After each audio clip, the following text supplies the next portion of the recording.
നമസ്കാരം. നമ്മളിൽ പലരും കണ്ടിട്ടുണ്ട് സോഷ്യൽ മീഡിയയിൽ. ഞാൻ ഇഷ്ടം പോലെ കാണാറുണ്ട് സോഷ്യൽ മീഡിയയിൽ കൃത്യമായിട്ടും. സുജയ പാർവതി എന്ന് പറയുന്ന ഒരു മാധ്യമ പ്രവർത്തക. അവർ ആദ്യം വർക്ക് ചെയ്തത് 24 ന്യൂസിലായിരുന്നു. 24 ന്യൂസിൽ പ്രവർത്തിച്ചുകൊണ്ടിരിക്കുന്ന സമയത്ത് അവർ ഹിന്ദു ഐക്യവേദി തൃശ്ശൂരിൽ സംഘടിപ്പിച്ച ഒരു പ്രോഗ്രാമിൽ ആ പ്രോഗ്രാം അറ്റൻഡ് ചെയ്തതോടുകൂടി മാത്രമല്ല അതിനു മുൻപ് നരേന്ദ്രമോദിജിയുടെ വികസന പ്രവർത്തനങ്ങളെ കുറിച്ച് പറഞ്ഞതിന്റെ പേരിൽ കൃത്യമായിട്ടും 24 ന്യൂസിൽ നിന്ന് അവരെ പുറത്താക്കപ്പെടുന്നു, വിശദീകരണം തേടുന്ന രീതിയിലേക്കൊക്കെ വരുന്നു. പിന്നീട് അവർ കൃത്യമായിട്ട് ഫൈറ്റ് ചെയ്തുകൊണ്ട് തന്നെ വീണ്ടും അതിലേക്ക് അവരെ പ്രവേശിപ്പിക്കേണ്ട അവസ്ഥ ശ്രീ കുണ്ടൻ നായർക്ക് ശ്രീ കുണ്ടൻ നായർ എന്ന വളരെ ട്രോളിക്കൊണ്ട് പലരും വിളിക്കുന്നത് കേട്ടിട്ടുണ്ട്. അത് കേട്ട് ശീലമായതുകൊണ്ട് ശ്രീ കുണ്ടൻ നായർ എന്ന് വന്നതാണ്, ക്ഷമിക്കണം. ശ്രീ കണ്ടൻ നായർ അവർ തിരിച്ചെടുക്കുന്നു. എന്നാൽ അവർ തിരിച്ചു കയറിയതിനു ശേഷം മാന്യമായി അവിടെ നിന്ന് രാജിവെച്ചുകൊണ്ട് പിന്നീട് റിപ്പോർട്ടർ TV എന്ന് പറയുന്ന നികേഷ് കുമാറിന്റെ ചാനലിലേക്ക് കയറുന്നു. പക്ഷെ അവർ കയറിയപ്പോഴേക്കും നികേഷ് കുമാറിന്റെ കയ്യിൽ നിന്ന് ആ ചാനൽ പിടിവിട്ടു പോയതും മുട്ടിൽ മരമുറി കേസിലെ പ്രതിയായിരുന്ന ഒരു ക്രിമിനൽ കേസിലെ പ്രതിയായിരുന്ന ഒരുത്തന്റെ കയ്യിലേക്ക് ഈ ചാനൽ എത്തുകയും ആ ക്രിമിനൽ കേസിന്റെ പ്രതിക്കെതിരെ എന്തൊക്കെ കേസുണ്ട് എന്നുള്ളത് നമ്മൾ ചിന്തിക്കേണ്ട കാര്യം തന്നെയാണ്. മാത്രമല്ല ഒരുപക്ഷെ പിണറായി വിജയന്റെ ബിനാമി ആയിട്ടാണോ റിപ്പോർട്ടർ ചാനൽ ഇപ്പോൾ പ്രവർത്തിക്കുന്നത് എന്ന് ആരെങ്കിലും സംശയിച്ചു കഴിഞ്ഞാൽ അവരെയും കുറ്റപ്പെടുത്താനാവാത്ത രീതിയിലൊക്കെ ഒരുപാട് ആരോപണങ്ങൾ ഉയർന്നു വരുന്നു. ഇതൊക്കെ ഞാൻ പറയാൻ കാരണം എന്തെന്നറിയാമോ?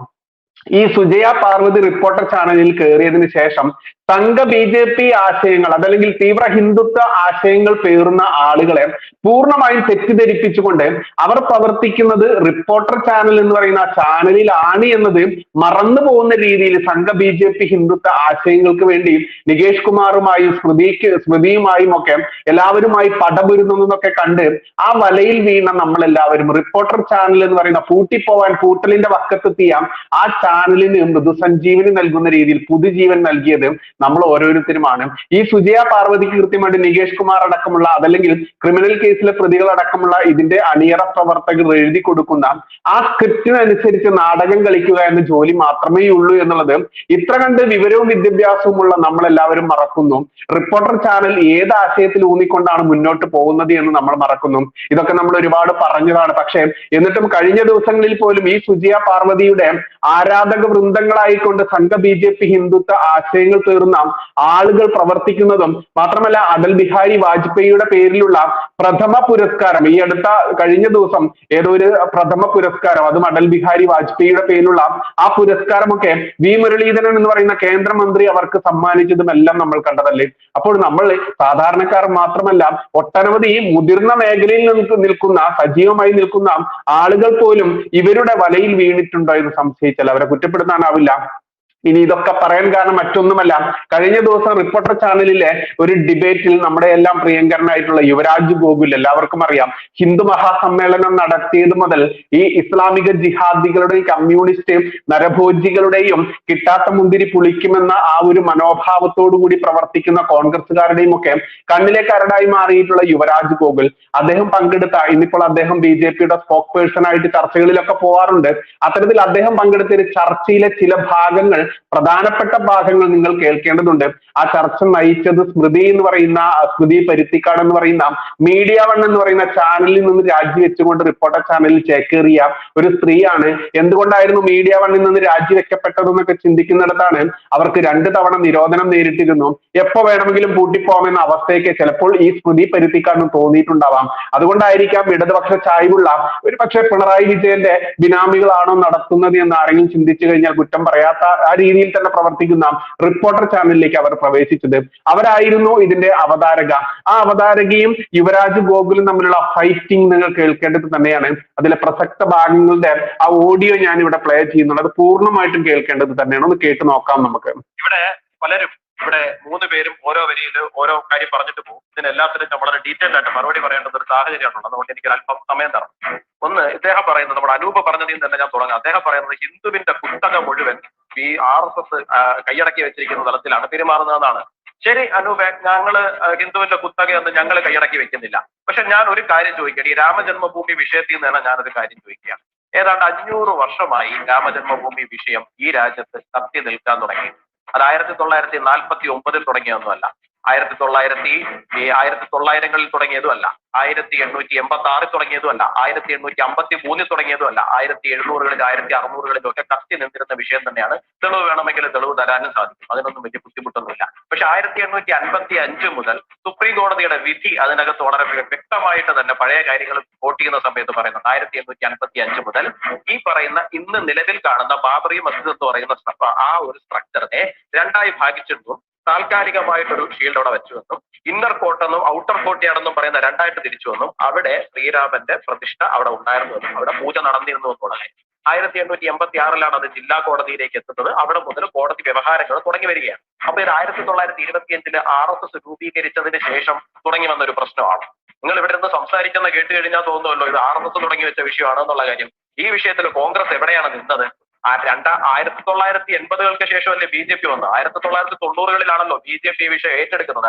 1990-കൾ വരെ കോൺഗ്രസ് എവിടെയായിരുന്നു ഉണ്ടായിരുന്നത്? ആരുടെ കൂടെയാണ് നിങ്ങൾ നിന്നത്? അപ്പൊ ഹിന്ദുവിന്റെ കുത്തക BJPക്ക് തരണ്ട, RSSന് തരണ്ട, നിങ്ങൾ എടുത്തോ. നിങ്ങൾ പറയുന്നത് ജനം വിശ്വസിക്കുന്നില്ലെങ്കിൽ ഞങ്ങൾ എന്താണ് ചെയ്യേണ്ടത്? നിങ്ങൾ ചോദിക്കുന്നുണ്ടായിരുന്നു ശ്രീരാമ വിരുദ്ധരായിട്ട് കോൺഗ്രസിനെ ചിത്രീകരിക്കുവാനുള്ള ശ്രമമാണെന്ന്. നിങ്ങൾ നാട്ടിലേക്ക് ഇറങ്ങിപ്പോയി പറയുന്നേ. നിങ്ങളിപ്പോ കുറച്ചു നേരത്തെ എനിക്ക് ക്ലാസ് എടുത്തു തന്നല്ലോ, ഗാന്ധിയുടെ രാമൻ വേറെയായിരുന്നു, ഞങ്ങളുടെ രാമൻ വേറെയാണ് എന്നൊക്കെ ഉള്ള രീതിയിൽ. ശരി, നിങ്ങളത് പോയി നാട്ടുകാരോട് പറയുന്നേ, ജനങ്ങളോട് പറയുന്നേ, അവരുടെ രാമൻ വേറെയാണ്, നിങ്ങളുടെ രാമൻ വേറെ രാമനാണ് എന്നൊക്കെ ഉള്ള കാര്യം പോയി പറയുന്നത്. ജനങ്ങൾ നിങ്ങളെ സ്വീകരിക്കുന്നുണ്ടെങ്കിൽ അവര് നിങ്ങളെ ഏറ്റെടുക്കട്ടെ. വേണ്ടാന്ന് ഞങ്ങൾ പറഞ്ഞോ? ഞങ്ങൾക്ക് ഒരു കുത്തകയും തരണ്ട. നിങ്ങൾ ഇനിയാണ് ശ്രദ്ധിക്കേണ്ടത് സ്മൃതി പരുത്തിക്കാടിന്റെ ശക്തമായിട്ടുള്ള ഇടപെടൽ. അതായത് യുവരാജ് ഗോകുലിനെ സംസാരിക്കാൻ സമ്മതിക്കാതെ ഇടപെടുന്ന ശുദ്ധ തെമ്മാടിത്തരം ഒന്ന് കേട്ടണോ? പറഞ്ഞത് ഞങ്ങളുടെ രാമൻ എന്തോ കുഴപ്പക്കാരനായ രാമനാണ്, അവര് പറയുന്ന രാമനാണ് ഉത്കൃഷ്ടനായ രാമൻ എന്നാണല്ലോ അവര് പറയുന്നത്. ആയിക്കോട്ടെ എന്നാണ് ഞാൻ പറയുന്നത്. അവരോട് പോയി പറയാൻ പറയും. അവര് പിന്നെ എന്തിനാണ് ഇത്രയും ആശങ്കപ്പെടുന്നത്? അവര് പറയുന്നത് ശരിയാണ്, അവര് പറയുന്നതിനകത്താണ് എല്ലാ കണ്ടന്റും ഉള്ളതെന്നുണ്ടെങ്കിൽ അവരെന്തിനാണെന്ന് ഈ ആശങ്കപ്പെടുന്നത്? അവരെ ശ്രീരാമ വിരുദ്ധരായി ചിത്രീകരിക്കുമെന്ന് അവരെന്തിനാണെന്ന് ആശങ്കപ്പെടുന്നത്? അവരുടെ നിലപാട് എന്തായിരുന്നു എന്നുള്ള കാര്യം കാലാകാലങ്ങളായിട്ട് ഈ ജനങ്ങൾ കണ്ടുവരുന്നതാണ്. ശ്രീ VPP മുസ്തഫയുടെ പറയുന്നുണ്ടാണ് 1949 അതിന്റെ അകത്ത് ശ്രീരാമ പ്രതിഷ്ഠ വിഗ്രഹം കൊണ്ട് വച്ചതിന് ശേഷമാണ് ഈ പറയുന്ന പ്രശ്നങ്ങളൊക്കെ ഉണ്ടായത്. 1934 മുതൽ ബാബറി മസ്ജിദ് എന്ന് പറയുന്ന സ്ട്രക്ചറിനകത്ത് മുസ്ലിങ്ങളെ നമാസ് ഓഫർ ചെയ്യുന്നില്ലായിരുന്നു എന്നുള്ള കാര്യം ലിബർഹാൻ കമ്മീഷൻ റിപ്പോർട്ടിലുണ്ട്. താങ്കളൊന്ന് എടുത്തു വെച്ച് വായിച്ചു.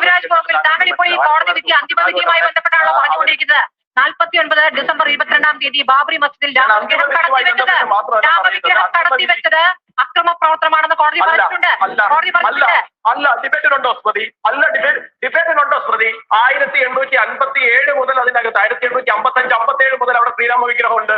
1949 ഡിസംബർ 22 ബാബറി സുപ്രീം കോടതി പറഞ്ഞിട്ടുണ്ട്. പള്ളി പൊളിച്ചതിനെയും കോടതി ന്യായീകരിച്ചിട്ടില്ല. ഈ പ്രശ്നം എങ്ങനെയെങ്കിലും പരിഹരിക്കുക എന്ന രൂപത്തിലേക്ക് കോടതി എത്തില്ല. ആ കോടതിക്ക് വിമർശനമുണ്ട്. അപ്പുറത്ത് ഒരു മുസ്ലിം പള്ളി നിർമ്മിക്കണം, ആഹ്വാനം ചെയ്തുകൊണ്ടാണല്ലോ കോടതി വിധി ആണല്ലോ. അതിന്മേൽ ഒരു വാചകം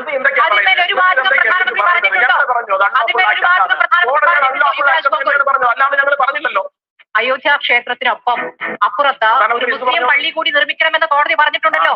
അതിനെക്കുറിച്ച് എന്തെങ്കിലും ഒരു വാചകം പ്രധാനമന്ത്രി ഈ ആഹ്വാനത്തിനിടയിൽ എവിടെയെങ്കിലും നടത്തുന്നത് കേട്ടിട്ടുണ്ടോ? അതിന് പ്രധാനമന്ത്രി അല്ലല്ലോ ഈ പറയുന്ന ക്ഷേത്രം നിർമ്മിക്കുന്നത്. ഈ ക്ഷേത്രം നിർമ്മിക്കുന്നത് ട്രസ്റ്റാണ് നിർമ്മിക്കുന്നത്. ആ ട്രസ്റ്റിന്റെ പരിപാടിക്കാണ് പ്രധാനമന്ത്രി പോകുന്നത്. അല്ലാതെ പ്രധാനമന്ത്രി അല്ല അമ്പലം പണിയുന്നതും പ്രധാനമന്ത്രി അല്ല പള്ളി പണിയുന്നത്. ട്രസ്റ്റ് ക്ഷണിച്ചു, പ്രധാനമന്ത്രി പോകുന്നു. ഇവിടെ 1993 കേരള നിയമസഭ പ്രമേയം പാസ്സാക്കിയിട്ടുണ്ടായിരുന്നല്ലോ ബാബറി മസ്ജിദ് പുനർനിർമ്മിക്കണമെന്ന് പറഞ്ഞിട്ട്. നിങ്ങൾ കോൺഗ്രസ്സുകാരോട് CPM-കാരോട് ചോദിക്കൂ അവരവിടെ പള്ളി പണിയാൻ വേണ്ടിയിട്ട് എന്ത് ചെയ്തു? വിധി വന്നിട്ട് 4-5 കൊല്ലമായില്ലേ? ഇവരെന്ത് ചെയ്തു? ഇവരുടെ ഈ പറയുന്ന ജൽപ്പനങ്ങൾ മുഴുവൻ ആത്മാർത്ഥമായിരുന്നുണ്ടെങ്കിൽ ഇവർക്ക് അവിടെ 5 ഏക്കർ സ്ഥലത്ത് പള്ളി പണിയാൻ വേണ്ടി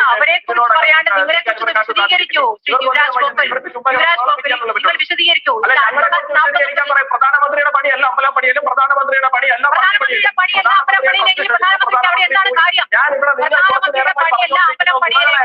പ്രധാനമന്ത്രി അവിടെ വന്ന് നടത്തുന്ന ആഹ്വാനത്തിന് എന്താണ് അർത്ഥം? പ്രധാനമന്ത്രി പറയുകയാണ് ജനുവരി 14 മുതൽ 22 വരെ ട്രസ്റ്റ് നടത്തട്ടെ. എന്താണ് പ്രധാനമന്ത്രി അവിടെ ആഹ്വാനം ചെയ്തത്? ഞാനൊന്ന് പൂർത്തിയാക്കട്ടെ. ജനുവരി 14 മുതൽ 22 വരെ ക്ഷേത്രങ്ങളിൽ ശുദ്ധീകരണ യജ്ഞം നടത്തണം. എന്തിനാണ്? ഈ പ്രതിഷ്ഠാ ദിനത്തോടനുബന്ധിച്ച് 14 മുതൽ 22 വരെ രാജ്യത്തെ മുഴുവൻ ക്ഷേത്രങ്ങളിലും ശുദ്ധീകരണ യജ്ഞം നടത്താം. എന്താണ് ആഹ്വാനത്തിന്റെ അർത്ഥം? ഇവിടുത്തെ വിശ്വാസമല്ലേ? എന്താണ് ആ ശുദ്ധീകരണത്തിന് യജ്ഞം? എന്താണ് വിശ്വാസം? നിങ്ങൾ ആഹ്വാനം ചെയ്യുന്ന ആ വിശ്വാസം നിങ്ങളുടെ പോക്കറ്റിലാണോ? ശ്രീരാജ് ഗോകുൽ ഇവിടെ ഹിന്ദു മതത്തിലാണോ? രാജ്യത്തെ ജനങ്ങൾ മുഴുവൻ ഹിന്ദുക്കളാണോ എന്ന ചോദ്യത്തിന് പ്രധാനമന്ത്രി മറുപടി പറയണ്ടേ? പ്രധാനമന്ത്രി ഒരു വിഭാഗത്തിന്റെ മാത്രം പ്രധാനമന്ത്രിയാണോ? എങ്ങനെയാണ് ആരോടെങ്കിലും വന്ന് നിർബന്ധിച്ചോ ചെയ്യാൻ?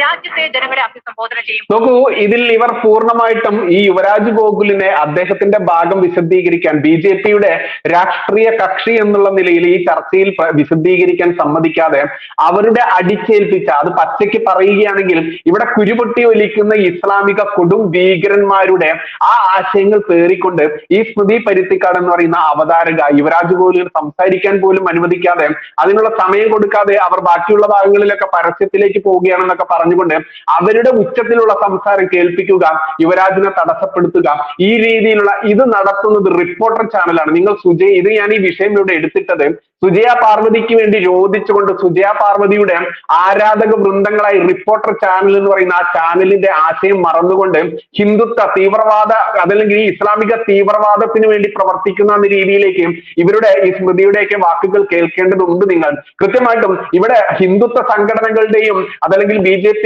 RSS ആശയങ്ങളുടെയും ഒക്കെ വക്താവായിക്കൊണ്ട് ഒരു ഝാൻസി റാണി ആയിക്കൊണ്ട് ഇതാ സുജയ പാർവതി നമ്മൾക്ക് വേണ്ടി പോരാടുന്നു എന്ന് പറഞ്ഞുകൊണ്ട് ഈ സംഘ BJP ഹിന്ദുത്വ ആശയങ്ങൾ പേറുന്ന ആളുകൾ വരെ ഇവർക്ക് വേണ്ടി പ്രവർത്തിക്കുമ്പോൾ ഈ റിപ്പോർട്ടർ ചാനലിലെ ഇത്തരത്തിലുള്ള ഒരു BJP-യുടെ പ്രതിനിധിക്ക് സംസാരിക്കാൻ പോലും അവകാശമില്ലാത്ത രീതിയിൽ പ്രതികരിച്ചുകൊണ്ട് ഇന്നിപ്പോൾ 22-ാം തീയതി നടക്കുന്ന ശ്രീരാമ ജന്മഭൂമിയിലെ അവിടെ അയോധ്യ ക്ഷേത്രത്തിലെ ആ പ്രാണപ്രതിഷ്ഠയുണ്ടല്ലോ, അതിനുവേണ്ടി നരേന്ദ്രമോദിജി അദ്ദേഹത്തിന്റെ ശ്രീരാമ ഭഗവാന്റെ വിശ്വാസത്തിൽ ഊന്നിക്കൊണ്ട് ഒരു ഹിന്ദു സംസ്കാരം, ഹൈന്ദവ സംസ്കാരമായിക്കോട്ടെ, ഹിന്ദു ഭാരത സംസ്കാരമായിക്കോട്ടെ, ആ ഹിന്ദുമത വിശ്വാസി ശ്രീരാമ ഭക്തൻ എന്നുള്ള രീതിയിൽ തന്നെ അദ്ദേഹം നൽകിയ ചില ആ പ്രഖ്യാപനങ്ങൾ, ഇത് ചെയ്യണം ഹിന്ദു സമൂഹം, എല്ലാ ക്ഷേത്രങ്ങളിലും ചെയ്യണമെന്നൊക്കെ, ഇത് കേട്ട് കുരുപൊട്ടി ഒലിച്ചിട്ടുള്ള ഈ സ്മൃതി പറയുന്ന ഈ കാര്യങ്ങളൊക്കെ നിങ്ങൾ കേൾക്കണമെന്നുണ്ട്.